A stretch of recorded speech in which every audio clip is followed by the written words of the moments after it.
Om Swastiastu. Perkenalkan, nama saya Niluh Gede Dewi Swastiani, mahasiswa PPG dalam jabatan tahun 2022 Universitas Pendidikan Ganesha.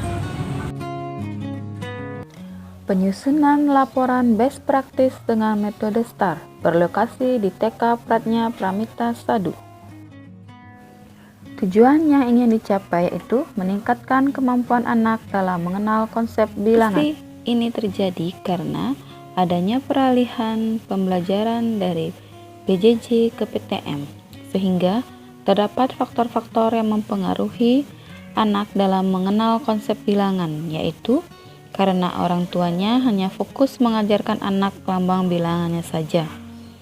Peran dan tanggung jawab kita sebagai guru dalam praktek ini adalah membuat rancangan perangkat pembelajaran seperti RPP, bahan ajar, media pembelajaran, LKPD, evaluasi, serta melaksanakan pembelajaran sesuai perangkat yang telah dibuat.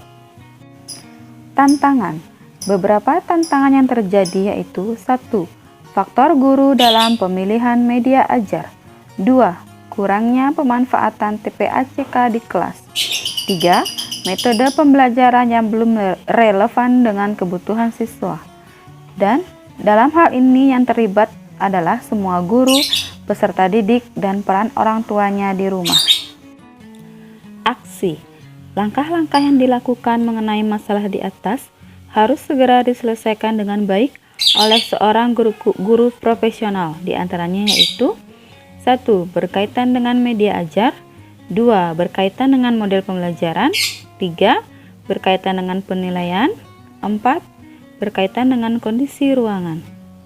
Dalam proses yang dilakukan atau strateginya yaitu melakukannya secara terus-menerus dan dengan kegiatan yang berbeda agar menarik minat anak untuk bisa mengenal konsep bilangan. Yang terlibat dalam permasalahan anak yang belum mampu mengenal konsep bilangan adalah guru dan peran orang tuanya di rumah. Metode yang terakhir yaitu refleksi. Dampaknya anak mulai mengenal konsep bilangan dengan menghitung jumlah benda dan lambang bilangannya 1-10. Hasil dari penerapan yang saya lakukan di atas sangat efektif karena anak-anak sering diajak untuk melakukan kegiatan yang berbeda dengan media bahan alam dan berkelanjutan, membuat anak menjadi paham dengan konsep bilangan dengan baik. Terdapat respon positif juga dari semua kalangan, baik keluarga maupun anak tersebut. Adapun faktor penyebab keberhasilan ini adalah kerjasama yang baik dari orang tua dan guru. Berdasarkan proses tersebut, banyak pelajaran yang kami dapatkan seperti bisa lebih mengenal karakter anak dan belajar banyak tentang cara mengenalkan konsep bilangan pada anak dan mengetahui banyak permainan yang bisa mengenalkan konsep bilangan kepada anak usia dini. Dari masalah yang kedua, tujuan yang ingin dicapai yaitu meningkatkan kemampuan anak dalam bermain balok menyusun menjadi bentuk rumah atau mobil.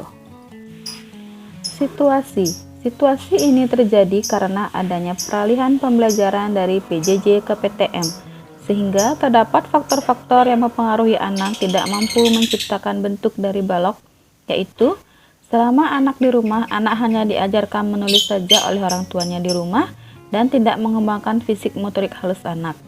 Dan juga tidak tersedianya bahan media balok di rumahnya, sehingga anak tidak mempunyai kreativitas dalam menciptakan bentuk. Peran dan tanggung jawab kita sebagai guru dalam praktek ini adalah membuat rancangan perangkat pembelajaran seperti RPP, bahan ajar, media pembelajaran, LKPD, evaluasi, serta melaksanakan pembelajaran sesuai perangkat yang telah dibuat. Tantangan. Beberapa tantangan yang terjadi yaitu: pertama, metode yang digunakan kurang menarik perhatian anak. 2. Kurangnya menstimulasi kreativitas anak. 3. Pemilihan media ajar yang kurang. Yang terlibat dalam hal ini adalah semua guru, peserta didik, dan peran orang tuanya di rumah. Aksi. Langkah-langkah yang dilakukan mengenai masalah di atas harus segera diselesaikan dengan baik oleh seorang guru profesional, di antaranya yaitu 1. Berkaitan dengan media ajar. 2. Berkaitan dengan model pembelajaran. 3. Berkaitan dengan penilaian. Dan yang keempat, berkaitan dengan kondisi ruangan. Dalam proses yang dilakukan atau strategi yang dilakukan yaitu melakukannya secara terus-menerus dan dengan kegiatan yang berbeda agar menarik minat anak untuk menciptakan bentuk dari balok. Yang terlibat dalam permasalahan anak adalah guru dan peran orang tuanya di rumah. Dari permasalahan itu, maka refleksinya, dampaknya anak mulai mampu menciptakan bentuk dari balok walaupun masih belum sempurna. Hasil dari penerapan yang saya lakukan di atas sangat efektif karena anak-anak sering diajak untuk melakukan kegiatan berbeda dengan media bahan bekas dan berkelanjutan membuat anak menjadi paham dengan membentuk dari balok. Terdapat respon positif juga dari semua kalangan, baik keluarga maupun anak tersebut. Adapun faktor penyebab keberhasilan ini adalah kerjasama yang baik dari orang tua dan guru. Berdasarkan proses tersebut, banyak pelajaran yang kami dapatkan seperti bisa lebih mengenal karakter anak dan belajar banyak tentang cara mengenalkan media balok dengan menciptakan bentuk dari media tersebut, dan anak dapat mengetahui banyak permainan yang bisa digunakan untuk menciptakan bentuk kepada anak usia dini.